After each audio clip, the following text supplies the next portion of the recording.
Non, vas-y, tu veux pas faire une miniature avec moi et je te floute? Mais non, Lucie. Mais pourquoi? Ne te rajoute pas du boulot. C'est juste une miniature. Ne te rajoute pas du boulot.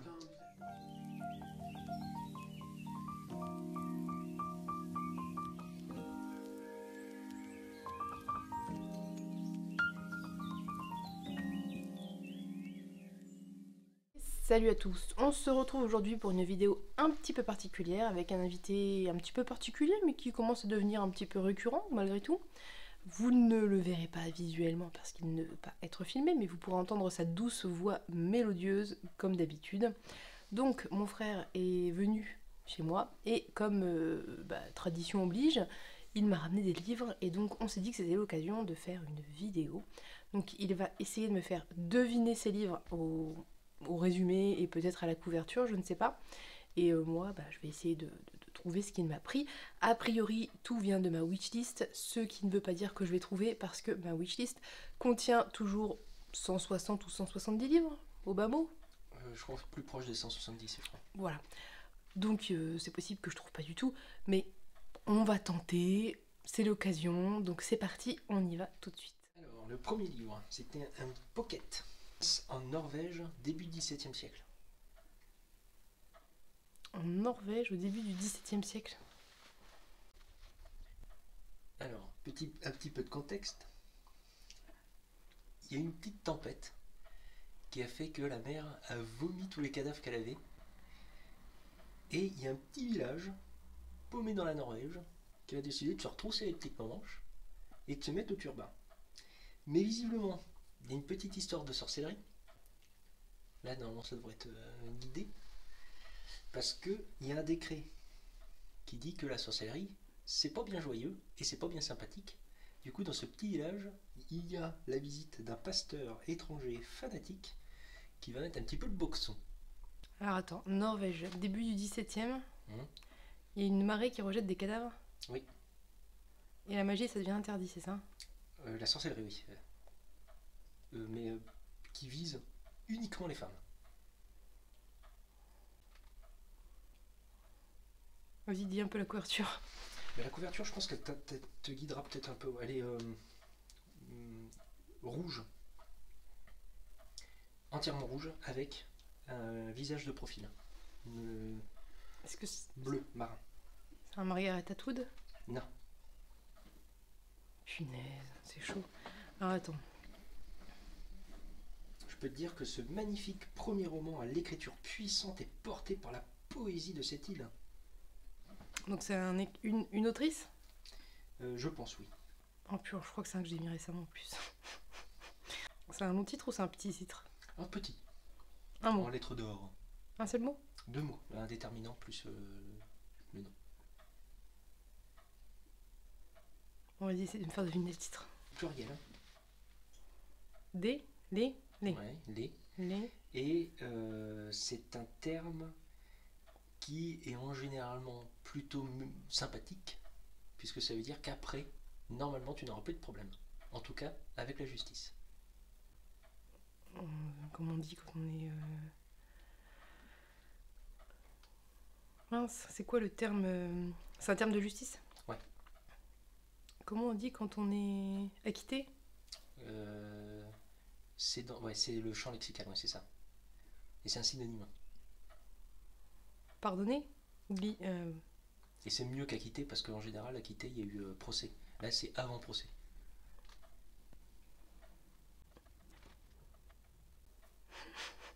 En général, celui qui pouvait offrir ce pardon-là, en général, c'est le roi. Un rapport avec l'absolution? Ouais, mais c'est pas religieux. Ah, comme le président il peut faire parfois? Et oui, ou un président, exactement. Attends, c'est quoi? C'est... Gracier. Voilà, alors le titre c'est... Des graciers. Oui. Ah, trop cool. Oui, en plus je savais parce que c'est ça que j'ai viens juste de mettre dans ma... Je vous enlève le bandeau. Comme quoi je connais très bien ma wishlist, c'est bien. Bon.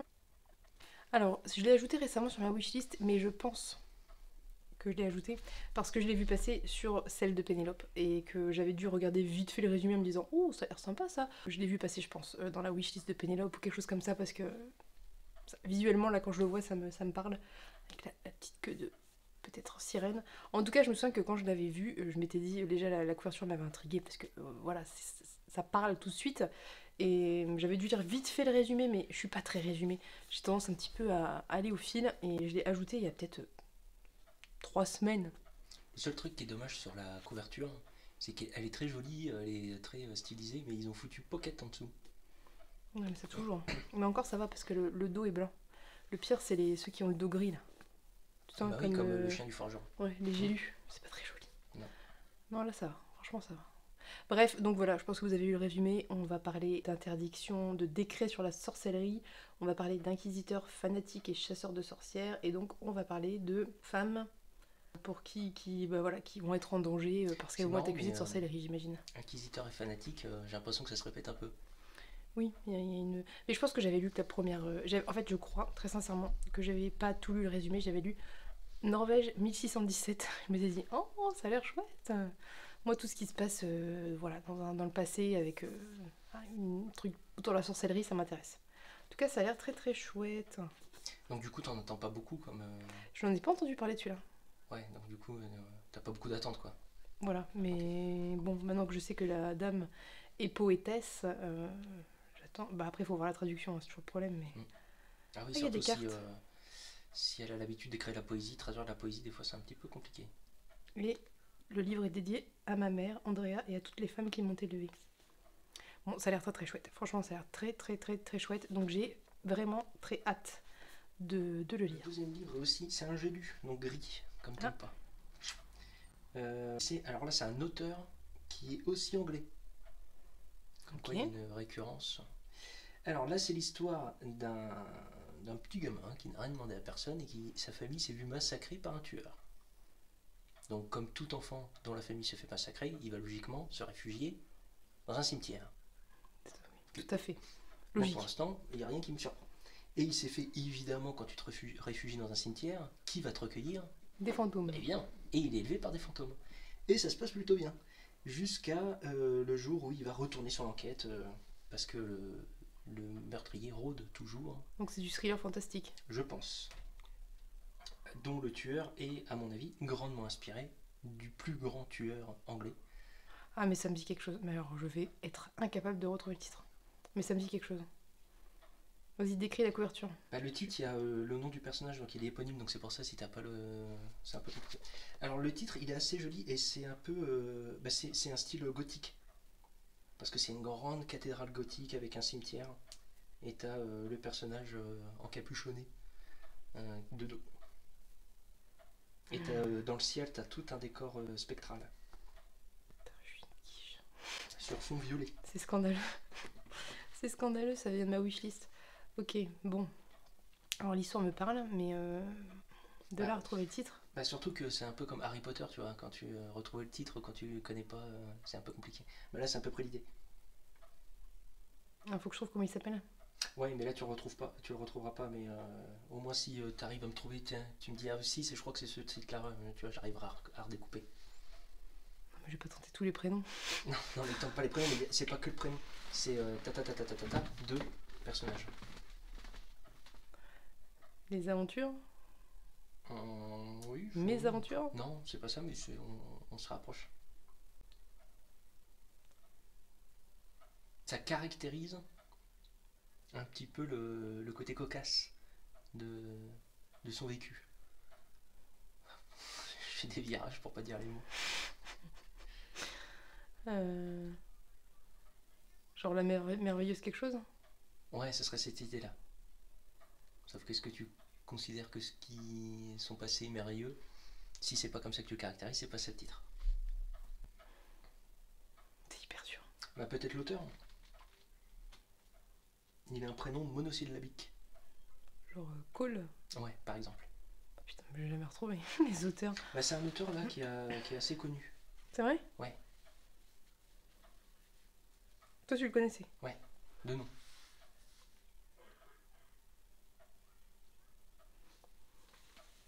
Je t'ai dit son prénom. Vas-y. Il s'appelle Neil. Gaiman? Oui.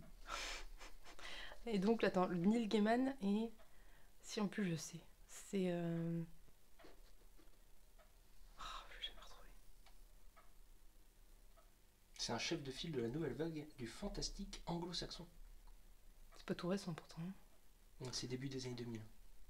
Donc du coup, non, effectivement, ça commence à dater. Je sais plus. On se rajeunit pas. Vas-y, dis-moi le premier mot. L'étrange vie de Nobody Owens. Ah, mais oui, je suis bête. Suis-je bête? En plus, oui, mais oui. Oh, il est illustré. Oui, j'ai vu ça. Oh, mais dis donc, t'as vu, la police, elle est trop bizarre. T'as regardé la police? Oui. C'est bien, moi je connais bien les résumés des trucs que je... Bon, en même temps, je fais exprès parce que j'aime pas connaître les résumés. Montre à la caméra un petit peu une page pour voir le... Bon, la première. Et après les blâmes. Franchement, c'est très chouette. Il n'y a même plus de place pour la page. Ils ont mis à la fin. Ils ont mis bon quand même. C'est très chouette. Ça fait partie typiquement des trucs que je sais pas forcément de quoi ça parle. Je connais pas forcément le résumé. Tant mieux si c'était pas une de tes priorités. De toute façon, je le sais, tu as fait dans ta wishlist, tu as fait des priorités de mois. Non, mais ça fait partie, tu sais, de ces livres que tu veux lire parce que tu sais que c'est un peu un classique. Ouais. Tu vois. Donc bref, ouais, il est très très chouette. Alors, le résumé a été fait. Hein. C'est tout petit, hein. Je voyais ça énorme, je sais pas pourquoi. Ça fait mais là, 250 pages. Ils ont bourré les pages. Du coup, effectivement, sur un format un peu plus classique, ça aurait été plus épais. C'est sympa parce que c'est une calligraphie un peu différente de d'habitude. C'est pas du Time New Roman, quoi. Et bah, ça a l'air très très chouette. Et ça va se lire sûrement très vite. Et bah, tant mieux. Voilà, donc il était temps que je découvre Neil Gaiman. Oui, effectivement, je sais que je me souviens avoir ajouté Neil Gaiman et celui-ci en particulier parce que je sais que c'est un peu un classique. Voilà, j'étais très curieuse de le découvrir, mais je m'attendais pas à ce qu'il soit tout petit. Je pensais que ça allait être un gros truc. Mais très bien. Super. Là, c'est un livre qui fait pas partie de ta wishlist. Ah bah on est bien. Déjà que ma wish, je la connais pas. Mais c'est un livre de poche et la couverture, elle est jaune. Des livres avec une couverture jaune, il n'y en a quand même pas beaucoup. Et c'est un des auteurs qui a inspiré Lovecraft. Oh bah c'est facile alors. C'est le livre jaune ou... C'est ça. Ah mais oui, de Robert Chambers, peut-être qui est de la famille de Becky. C'est pas... Je suis curieuse de le découvrir parce que je connais pas du tout cette... Enfin, je connais pas du tout. Si, je connais un petit peu l'histoire du livre en jaune. C'est le roi en jaune, pas le livre en jaune. Le roi en jaune, qu'est-ce que je suis pardon. Le roi en jaune, oui, je connais un petit peu parce que je connais un petit peu, comment on peut dire, l'histoire dans Lovecraft, mais je connais pas l'origine du coup. Lui, c'est celui qui est à l'origine ou il a écrit suite à Lovecraft? Ah non, c'est avant Lovecraft. Voilà, c'est ça. Donc je connais un petit peu ce qui se passe dans Lovecraft avec cette histoire du livre du roi en jaune. Je vais jamais y arriver. Mais du roi en jaune. Surtout, Lucie, que nous pouvons dire désormais, grâce à nos pérégrinations, que nous avons vaincu le roi en jaune. C'est vrai. Quand on a joué au Contrée de l'horreur, il faisait partie des grands anciens, Astur. Mais c'est pas le livre que si tu le lis, tu deviens fou? Non, ça c'est une pièce de théâtre, que si tu la vois ou tu travailles dedans, tu deviens un petit peu toqué, comme les commentateurs l'ont dit à l'époque. Les critiques ont dit très sympa, mais alors un petit peu toqué. Le cadeau sympa. Tiens, lis ça, tu m'as offert le Necronomicon, je te ferai en jaune. Bon, franchement, je suis curieuse de le lire, parce que pourquoi pas. Toi, tu l'as lu? Non, mais j'aimerais bien le lire. Non, mais ça faisait pas partie de ta wishlist et je me suis dit, c'est toujours sympa dans l'idée de découvrir. Bah ouais. Un univers de folie et de cauchemar qui fait irruption dans notre monde, celui de Astur et de Carcosa, sur lequel règne le terrifiant roi en jaune. Et là, normalement aussi, c'est un recueil de nouvelles. Oui, aussi. Bah oui, parce que t'as plusieurs nouvelles qui parlent pas forcément de J'adore la question. T'as lu ou pas derrière? Découvrez ce recueil de 10 nouvelles qui a fait frémir Lovecraft. Au péril de votre équilibre mental, feuilletez le livre maudit d'une beauté si prodigieuse que ceux qui le lisent basculent dans la folie. Résisterez-vous à la damnation qui les pousse tous au suicide? C'est un cadeau sympa, ça? Je dois comprendre quelque chose ou pas? Que sur ton testament, si tu peux griffonner quelques lignes pour moi. Bon. Et le dernier. Le dernier. Qui n'est pas du tout un poche. Où ils ont foutu, comme je déteste ça, mais le prix, même pas en étiquette. Ah, le truc que tu peux pas enlever. Voilà, exactement, c'est formidable. Alors, là, la quatrième de couverture, j'ai pas essayé de te faire un résumé parce que c'est plus pour te faire rentrer dans l'ambiance. D'accord. Plus que pour te le résumer. Mais c'est un livre qui fait un petit peu sceptique, très stylisé, très joli. Le seul truc que je trouve un peu dommage, c'est que c'est pas en relief, mais bon, c'est pas bien grave. Et c'est en dur ou c'est en... Donc, Et donc là, pareil, c'est aux éditions de L'Homme sans nom. c'est édition de l'homme sans nom, j'en ai pas... attends. Que justement, je crois que t'en avais pas parce que tu me dis, ah, Attends, je sais que j'en ai qu'un, je crois. Ça me revienne. qui ont fait un très joli travail d'éditeur. Parce que chaque page, il y a des écritures uniques sur le tour et les chapitres sont stylisés. Et alors, c'est quoi l'ambiance? Bah, l'ambiance, elle est un peu sceptique, un peu... Au dos, c'est quoi? C'est quel genre? Genre fantastique, Ouais. fantasy? fantasy. Donc fantasy celtique? Ouais. Et si tu me dis le résumé, ça va spoiler total ou... Non, non, parce que je pense que le résumé, c'est juste pour te mettre dans l'ambiance, tu vois, pour dire est-ce que ça va t'intéresser. En gros, c'est entrez, entrez, asseyez-vous, n'ayez pas peur. Il reste de la place là, au fond, près de la cheminée. Oui, c'est très bien. Très bien. Commandez des bières, des pommes braisées, ce que vous voudrez, mais faites vite. Vous autres, dans la paille, rapprochez-vous, calez-vous contre le mur, les tonneaux, les pieds des tables, voilà. Le feu ronfle, les bûches craquent, la nuit est tombée, les marmites sont vidées. Laissez-vous aller, fermez les yeux juste un peu et écoutez-moi. On est sur un récit alors, de... Je vais vous raconter, conte. raconter une histoire, celle de notre île d'Oestan, où dorment 3 géants. Ah, c'est le chant des géants. Oui. Trop beau. David Brie, mais oui. Si, il est quand même très beau. Non, franchement, ça va. Je m'attendais à une grosse... Parce que ça arrive qu'il faut des vignettes devant. Bon, pas sur les reliefs en général, quand même. C'est vrai que moi aussi, je pensais que ça allait être en relief. Non, mais après, il est très très beau. Oui, mais j'ai dit, bah, pas peiner. Ah oui, dis donc, ils se foutent pas de... Oui, franchement, le travail d'édition, montre-le, n'aie pas peur. Attends, je sors le signet. Parce que, regarde si tu arrives à trouver un début de chapitre. Parce que ils ont stylisé ça, c'est vachement sympa. David Brie est un auteur de fantasy, d'anticipation et d'uchronie. Grand dévoreur de livres, il commence très tôt à écrire ses premières histoires, passe aux pièces de théâtre, aux scénarios de jeux de rôle et enfin retourne à ses premières amours, les romans. Et il est français. C'est très joli. Tout le tour, en fait, je sais pas si on verra, si tout le tour est... Alors, il y a souvent ça, là, un arbre, mais j'ai vu qu'il y avait aussi des fois... C'est quoi, c'est un chêne? C'est l'arbre du Gondor. Voilà. L'arbre blanc. J'ai vu qu'il y avait une épée des fois. Bon. Si, il a l'air vraiment très beau. Alors, je... Ah, il t'agresse. Méchant Ouais. livre, méchant. Puis le signet, il est sympa, non comme ça. Oui, franchement, il est très très très joli. Encore une fois, je sais même plus de quoi ça parle. Je l'ai ajouté il y a un certain temps. Je sais juste que je l'ai vu beaucoup passer et qu'il était quand même... il avait des bonnes critiques et que ça m'a intrigué et grand bien m'en a fait puisqu'il est déjà magnifique et qu'en plus, il a l'air passionnant. Franchement, ça a l'air trop bien. Le résumé prend tout son sens. Si on est sur un auteur qui a écrit du théâtre... Oh, on s'il comprend écrit le du jeu de rôle résumé. aussi. Hein. Donc voilà, on comprend le résumé, le côté conte, mise en scène. Ça peut être très sympa. Ah oui, t'as vu, en fait, le résumé, c'est le premier, c'est le prologue. Bref, donc je saurais pas trop vous dire exactement de quoi ça parle. Je sais pas si Pénélope l'a lu. J'ai dû le voir passer, encore une fois, chez elle et le mettre dans ma wishlist. Et quand je dis le voir passer, ça veut pas forcément dire qu'elle l'a lu. Ça veut dire que je surveille activement sa propre wishlist sur Booknode où ça pâle et je vois des trucs et je les ajoute parce que ça me rend très curieuse. Donc voilà, mais je suis vraiment très très curieuse de lire ça. Et c'est effectivement, hein, c'est ce genre de livre c'est hyper agréable. Les pages sont un peu épaisses, il est très beau, c'est une calligraphie, pareil, une police un petit peu différente et tout, j'aime bien ça, je trouve ça hyper sympa.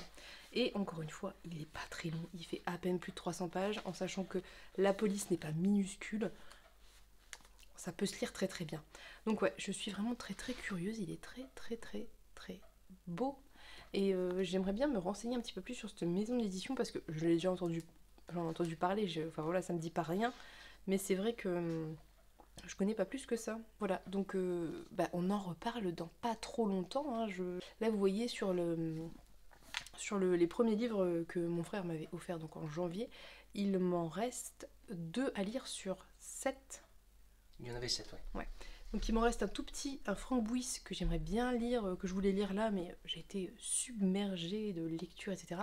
Et il me reste Lady Hélène, donc je m'en sors pas si mal, parce que finalement, en l'espace de 3 mois, ouais, puisque c'était pas début janvier, bref, on va dire 3 mois, j'ai quasiment tout lu, c'est franchement pas si mal. Bah ça m'arrange parce que sinon ça me coûterait une fortune.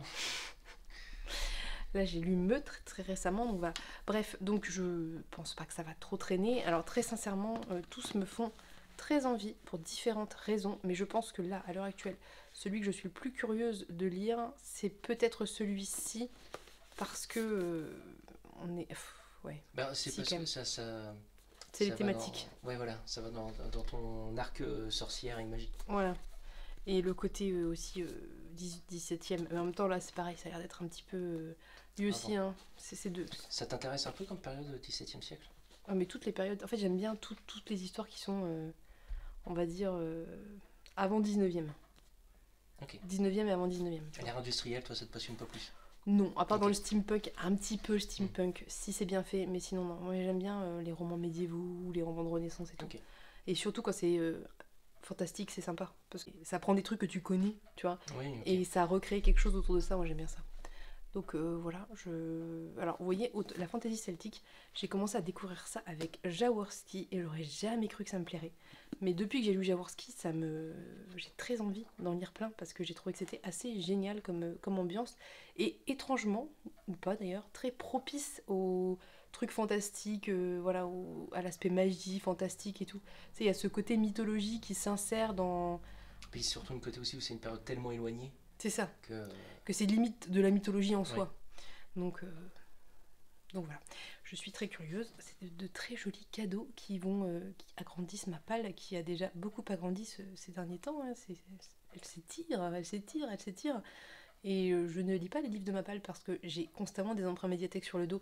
Mais là, on va arrêter. Je pense que je vais faire une pause. Je vais plus y aller. Chaque fois que j'y vais, ça finit mal. Donc je vais plus y aller et je vais lire mes livres, hein, notamment ceux-ci. Et probablement celui-ci très prochainement. Donc, très joli cadeau, hein, merci. De rien, ça m'a fait plaisir. Merci, j'allais dire cher tonton, mais pour eux, t'es pas tonton. Non. Cher frère. Ah oui, si je dois être l'oncle de tous tes abonnés, ça me coûtait vraiment cher en bouquin. C'est de très chouettes cadeaux. Bref, je vais vous laisser parce que ça fait une demi-heure qu'on filme. Hein, je te l'avais dit. Voilà, on peut pas s'empêcher de parler. Donc encore une fois, merci beaucoup. Je peux dire ton prénom ou pas? Comme tu veux. Merci beaucoup, mon cher frère, pour... Ah bah, ça valait le coup. Je vais couper tout ça. Avec plaisir. Merci beaucoup, cher frère, pour ces cadeaux. Si je vous donne rendez-vous dans un prochain envoi ou... Ouais, j'aimerais bien quand même qu'on se fasse un vlog lecture. Ça serait cool. Ouais, mais j'ai oublié le livre. Bon, au pire, on peut en prendre. Hein. Ça il coûte 6 € le même format. On verra ça plus tard. Bref, je vais maintenant vous laisser. J'espère que cette vidéo vous a plu, que vous avez trouvé ça rigolo. Je vais m'arranger pour qu'elle ne fasse pas une demi-heure, parce qu'une demi-heure, on va faire c'est peut-être pas passionnant. Mais en tout cas, j'espère que le concept vous a plu. Je pense qu'à l'occasion, on se refera ça, hein, parce qu'on aime bien faire des vidéos avec la voix mélodieuse de mon frère hors champ, voilà. Et puis je vous souhaite une bonne journée, plein de bonnes lectures, je vous fais plein de gros bisous et on se dit à bientôt pour une prochaine vidéo. Bye bye. Au revoir.